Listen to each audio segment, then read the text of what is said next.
সন্ধ্যা হয়ে গেল, এখনো একটা মাছও বিক্রি করতে পারলাম না। মাছ যদি বিক্রি করতে না পারি তাহলে আমার সংসার কিভাবে চলবে? আল্লাহ, তুমি রহম করো।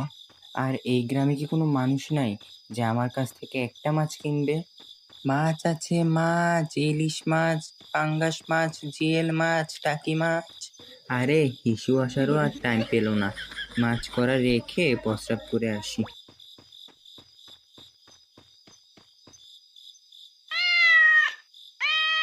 হিস হিস, ওই শালার বিড়াল আমার মাছ নিয়ে গেল।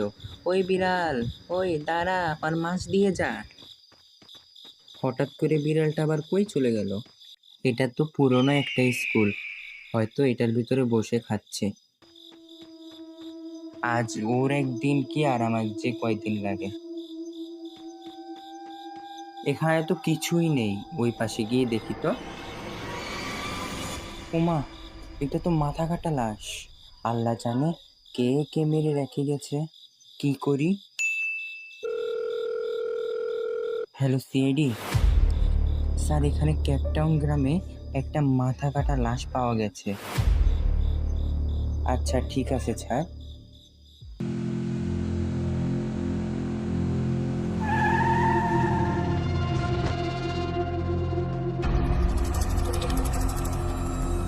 স্যার, আপনারা আইছেন?